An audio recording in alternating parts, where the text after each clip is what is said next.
नमस्कार, आपका स्वागत है साप्ताहिकी कार्यक्रम में। आइए नजर डालते हैं सप्ताह भर की प्रमुख खबरों पर। गत शनिवार जीवनसाथी.com पर शादी का झांसा देकर महिला को ठगने वाले अल्पसंख्यक युवक को पुलिस ने लिया हिरासत में। भोपाल की बिजनेस वुमन और उज्जैन की टीचर ने फ्रॉड उमर अहमद के खिलाफ एफआईआर दर्ज कराई है। शिवाजीगंज थाना पुलिस ने आरोपी को गिरफ्तार कर लिया। उज्जैन की विक्टिम प्राइवेट स्कूल में टीचर हैं। उन्होंने 21 अप्रैल 2022 को उज्जैन के साथ शिवाजीगंज में केस कराया था। उन्होंने पुलिस को बताया आरोपी उमर से जान पहचान जीवन साथी के जरिए हुई, रिश्ता तय भी हो गया। उसके बाद उमर ने 2-2 लाख और फिर किश्तों में 6 लाख रुपए बिजनेस के नाम पर लिए। इसी बीच वह उज्जैन में किराए का मकान लेकर रहने लगा। कुछ दिनों बाद मकान दूसरी जगह शिफ्ट करने का बोलकर गायब हो गया। बाद में उसने खुद को कैंसर पेशेंट बताया और कहा कि वह शादी नहीं कर सकता। भोपाल की विक्टिम ऑनलाइन कपड़ों का बिजनेस करती है। उसने बताया कि 2 साल पहले मेरी उमर अहमद से जान पहचान जीवनसाथी.com पर हुई थी। उसने कहा कि वो इलेक्ट्रॉनिक्स के बिजनेस में है। उसने बताया कि वैसे तो वो धार का रहने वाला है लेकिन इंदौर में रहता है। एक दिन बोला बिजनेस में लॉस हो गया, पैसे की जरूरत है।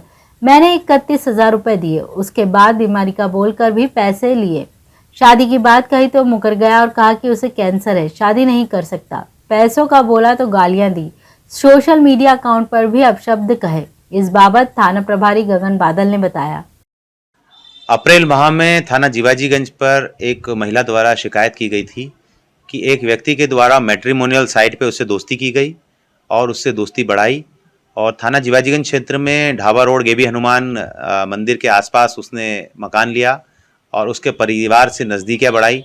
बाद में उसने उसको बताया कि हम लोग शादी करेंगे, इस प्रकार से वो झांसा देते रहा और उसके बाद में उसने धीरे धीरे करके व्यवसाय के नाम पे उस युवती एवं उसके परिजनों से करीब 7 लाख से ऊपर की रकम अपने अकाउंट में, पेटीएम से, अकाउंट में और विभिन्न माध्यमों से नगद प्राप्त की। इसके बाद में जब युवती ने पूछा कि उस व्यवसाय का क्या हुआ जिस व्यवसाय के लिए हमने पैसे दिए थे, फिर बाद में वो यहाँ से फरार हो गया और पकड़ में नहीं आया। उस व्यक्ति ने अपना नाम व पता इंदौर का बताया था। बाद में जब पुलिस ने जांच करी तो पता पड़ा कि वो मनावर धार का रहने वाला था। उसके विरुद्ध श्रीमान पुलिस अधीक्षक महोदय उज्जैन के द्वारा 5,000 रुपये का नगद इनाम की घोषणा की गई थी। आज जीवाजीगंज पुलिस के द्वारा उसको गिरफ्तार किया गया है और 1 दिन के पुलिस रिमांड पर लिया गया है। इस प्रकरण के अंदर अग्रिम कार्रवाइयां जारी है। सर, इसने भोपाल में भी एक महिला के साथ ठगी की। हाँ, ऐसा पता पड़ा है कि श्यामला हिल्स थाने भोपाल के अंदर भी इसके विरुद्ध एक अपराध पंजीबद्ध है। अन्य महिलाओं के संबंध में भी कुछ जानकारियां प्राप्त हो रही है, इसकी तस्दीक की जा रही है। अगर और कोई जानकारियां मिलेगी तो इसके विरुद्ध और कार्रवाई की जाएगी। माधवनगर थाना क्षेत्र में लगातार हो रही चेन स्नैचिंग की वारदात के बीच एक चेन स्नैचर को पकड़ने में पुलिस को सफलता हाथ लगी।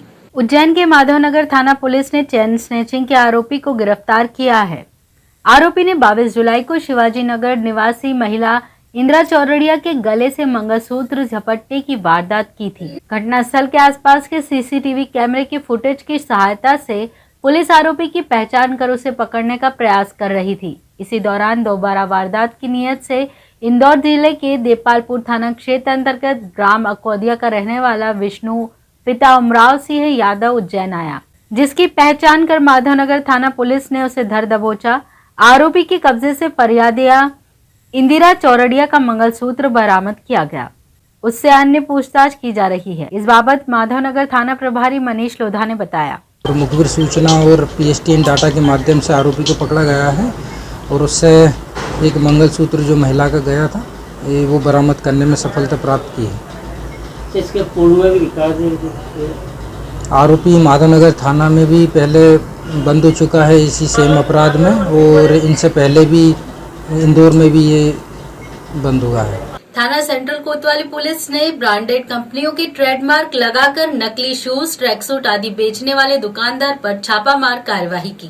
सेंट्रल कोतवाली पुलिस ने कार्यवाही सेंट्रल कोतवाली रोड पर नरेंद्र टॉकीज के पास गुड्डू कलेक्शन में की।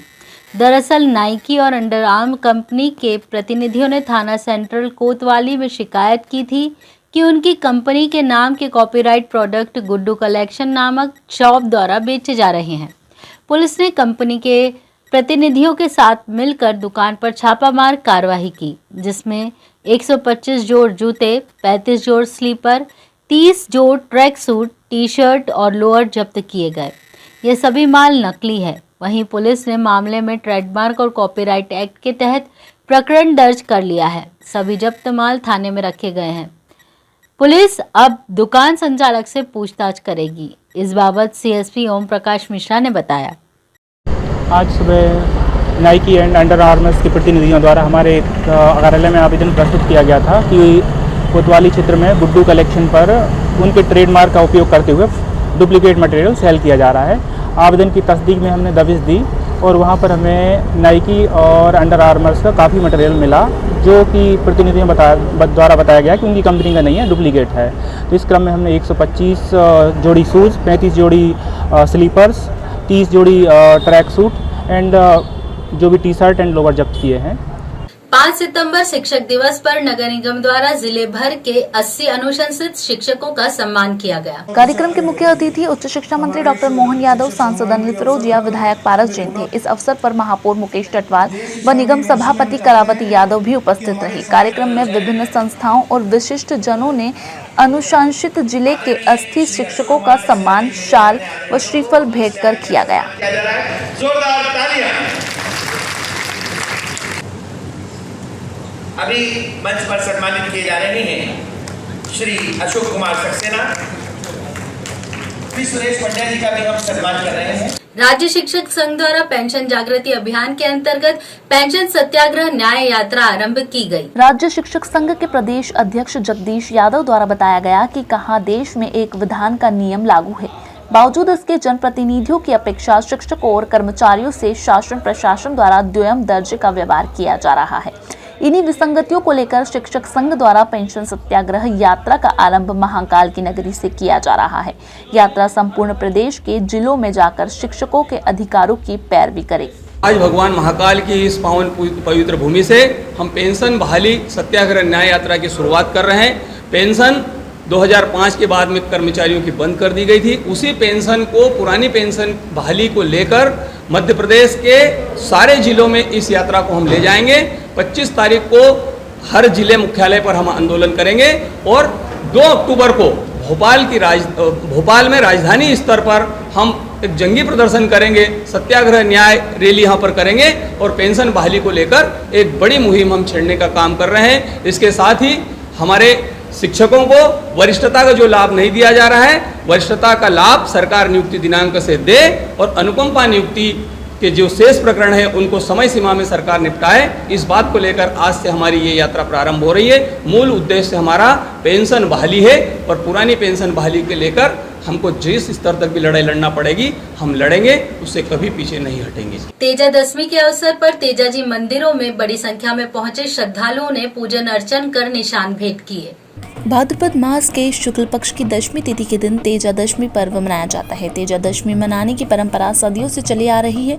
ये पर्व श्रद्धा, आस्था और विश्वास का प्रतीक बताया जाता है। इस बार ये पर्व 5 सितंबर यानी सोमवार को मनाया गया। मान्यताओं के अनुसार तेजाजी का जन्म विक्रम संवत 1283 के माघ सुदी 14 को हुआ था। तेजाजी महाराज से जुड़ी एक प्रचलित कथा है। एक दिन वे अपनी बहन को लेने के लिए उसके ससुराल गए। तब डाकू उनकी बहन की गाय लूट कर ले जा रहे थे, तो वे जंगल में डाकू को खोजने के लिए निकल पड़े। तभी रास्ते में भाषक नाम का एक सांप उनके सामने आ गया और डसने का प्रयास करने लगा। तब तेजाजी ने सांप से प्रार्थना की कि आप इस समय मुझे जाने दो, बहन की गायों को डाकू से छुड़ाने के बाद मैं वापस यहाँ आ जाऊंगा, तब आप मुझे डस लेना। इसके बाद तेजाजी डाकू से बहन की गायों को छुड़वा कर उनके घर पहुंचाने के बाद सांप के पास पहुंचे। डाकू से लड़ाई के दौरान वे काफी घायल हो चुके थे। उनके शरीर पर चोटों के कई निशान थे। तेजाजी की ऐसी हालत देखकर सांप ने कहा, तुम्हारा पूरा शरीर खून से अपवित्र है, मैं तुम्हें कहाँ डसूं। तब तेजाजी सांप को अपनी जीभ पर काटने के लिए कहते हैं। तेजाजी की वचनबद्धता देखकर नागदेव उन्हें आशीर्वाद देते हैं कि जो व्यक्ति सर्पदंश से पीड़ित है, अगर वह तुम्हारे नाम का धागा बांधेगा तो उस पर जहर का असर नहीं होगा। उसके बाद नाग तेजाजी की जीभ पर डंक मार देता है। तभी से हर साल भाद्रपद शुक्ल दशमी को तेजाजी महाराज के मंदिरों में श्रद्धालु बड़ी संख्या में पहुंचते हैं। जिन लोगों ने सर्पदंश से बचने के लिए तेजाजी के नाम का धागा बांधा होता है, वे मंदिर में पहुंचकर धागा खोलते हैं और विशेष पूजा अर्चना करते हैं। वह विभिन्न प्रकार की मान्यता पूर्ण होने पर छत्र निशान भी चढ़ाते हैं। इस बाबत पुजारी पीयूष गुरु और एक श्रद्धालु धीरज यादव ने बताया। पर यह अत्ते बाबा का बहुत भव्य पुराना प्राचीन मंदिर है। अतः भक्तों की यहाँ पर सभी मनोकामना पूर्ण होती है। अतः जिनके यहाँ संतान सुख नहीं होता, जिनके यहाँ किसी घर में क्लेश दोष होते हैं, तो वह सभी यहाँ लोग यहाँ पर बाबा की मन्नत मांग के आते हैं और उनकी मन्नत पूरी होने पर यहाँ पर सभी भक्तजन अपने छत्र निशान, बाबा का नारियल दूध सब अपने अलग अलग प्रकार से पूजन करने यहाँ पर आज 10वें के दिन बाबा का लिए पधारते हैं और बाबा उनकी सभी मनोकामना पूरी करते हैं। यह मंदिर चोपड़ा स्थित चैरिटेबल परिसर के अंदर है। यहाँ हर साल प्रतिवर्ष कम से कम 100 वर्षों से बहुत भव्य मेला, प्राचीन मेला भरा रहा है। यह और अतः सभी भक्त जनों के सहयोग से बाबा का भव्य सिंहासन निर्माण कार्य भी चल रहा है। ये सालों से परंपरा बनी हुई है। नाग देवता का मंदिर है, तेजाजी महाराज का मंदिर है यहाँ पर, और समाज जनों द्वारा और सभी लोगों द्वारा अपनी मन्नत पूर्ण की जाती है और उसके उपरांत यहाँ निशान चलाए जाते हैं। और हम यहाँ बचपन से ही हम देख रहे हैं, यहाँ मेला भराता है और हम दर्शन करते हैं और भगवान से प्रार्थना करते हैं कि हम सबको बुद्धि दे, आशीर्वाद दे और जीवन में आगे बढ़ें और सबका अच्छा हो। यही प्रार्थना के साथ हम भगवान तेजाजी महाराज को निशान चलाते हैं और उनकी प्रार्थना करते हैं नाग देवता के मंदिर में। शाही पगड़ी धारण कर चांदी की पालकी में सवार होकर भक्तों को दर्शन देने निकले बाबा महाकाल के सेनापति काल भैरव। मंगलवार को शाम 4 बजे भगवान महाकाल के सेनापति बाबा काल भैरव की सवारी निकलने के पहले बाबा काल भैरव को ग्वालियर के सिंधिया राजवंश से आई शाही पगड़ी पहनाई गई। मंदिर परिसर में विधि विधान से पूजन अर्चन कलेक्टर आशीष सिंह व पुलिस कप्तान सत्येंद्र कुमार शुक्ल ने किया। पूजन के पश्चात भगवान काल भैरव के मुखौटे को चांदी की पालकी में विराजित कर आरती कर कलेक्टर सिंह ने पालकी को कंधा लगाया और नगर भ्रमण के लिए रवाना किया। मंदिर में सशस्त्र जवानों ने बाबा काल भैरव को सलामी दी। यहां से सवारी के साथ ढोल, बैंड, झांकी, अखाड़े, ध्वज, बग्गी के साथ सवारी जेल चौराहे पर पहुंची। मुख्य द्वार के सामने जेल प्रशासन द्वारा जेल अधीक्षक ने भगवान के मुखौटे का पूजन किया। गार्ड ऑफ ऑनर के बाद सवारी नया बाजार, भैरवगढ़ नाका, माणक चौक, महेंद्र मार्ग होते हुए सिद्धवट पहुंची, जहां मां शिप्रा व भगवान सिद्धनाथ महाराज का पूजन मंदिर के पुजारी द्वारा परंपरा अनुसार किया गया। पूजन के बाद वापसी में सवारी ब्रजपुरा होते हुए जेल तिराहे से काल भैरव मंदिर पर शाम करीब 7:30 बजे पहुंची। सवारी आने के बाद मंदिर परिसर में भगवान की आरती कर मुखौटे को पुनः मंदिर में विराजित किया गया। 2 वर्षों बाद पूर्ण भव्यता से निकले डोल 11 पर फूल डोल चल समारोह, आकर्षक झांकियां, अखाड़े व गाजे बाजे रहे शामिल। जल जूलनी एकादशी पर मंगलवार शाम फूल डोल चल समारोह बैरवा समाज द्वारा टावर चौक से आरंभ किया गया। शाम 7 बजे से झांकियों का आना शुरू हुआ, जिसमें जगह जगह मंच बनाकर अखाड़ों व झांकियों का स्वागत विभिन्न मंचों से किया गया। झांकियों को निहारने के लिए हजारों की संख्या में समाज जन व शहरवासी टावर चौक व शहर की प्रमुख मार्गों पर इकट्ठे हुए। झांकियों व अखाड़ों के साथ करतब करते कलाकार व रास मंडल के साथ ही महाकाल की भस्म आरती, खाटू श्याम बाबा जैसी झांकियों की भक्ति में श्रद्धालु रमे नजर आए। अखाड़ों के माध्यम से कलाकारों ने तरह तरह के करतब दिखाकर लोगों को अचंभित भी किया। मंगलवार को देर रात तक लोगों ने झांकियों को निहारा, क्योंकि 2 साल बाद झांकियों को निहारने का मौका शहरवासियों के लिए अनूठा रहा। बेरवा समाज के महापौर मुकेश टटवाल व बेरवा समाज के पूर्व महापौर मदन लाल ललावत, बेरवा समाज के वरिष्ठ सुनील गोठवाल सहित आदि लोगों ने फूलडोल चल समारोह में हिस्सा लिया। वहीं बेरवा नवयुवक स्नेह परिषद किशनपुरा द्वारा मंच बनाकर अखाड़ों के खलीफाओं का सम्मान किया गया व प्रथम द्वितीय झांकियों अखाड़ों को प्रोत्साहित किया गया। वहीं झांकियों का कारवां शाम से शुरू हुआ, जो शहर के टावर चौक, चामुंडा माता चौराहा, देवास गेट, मालीपुरा, नई सड़क, गोपाल मंदिर, अब्दालपुरा, लालबाई फूलबाई मार्ग से होता हुआ अंक 16 सागर पहुंचा। यहां पर पूजन के बाद महाआरती कर चल समारोह का समापन किया गया।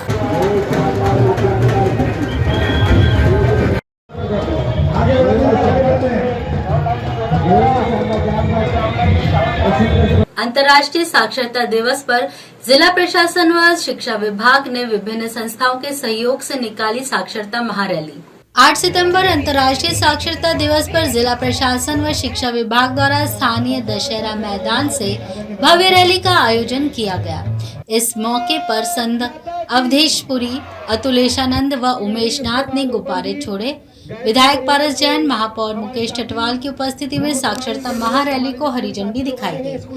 महारैली में ब्रह्म कुमारी विश्वविद्यालय, नगर पालिका निगम, स्कॉन, एनएसएस, एनसीसी, रोटरी क्लब आदि संस्थाओं के सदस्यों व बड़ी संख्या में छात्र छात्राओं ने अपनी उपस्थिति दर्ज करवाई। वहीं दिव्यांगजन भी सम्मिलित हुए। रैली दशहरा मैदान से शुरू होकर विभिन्न मार्गों से टावर चौक पर जाकर समाप्त हुई।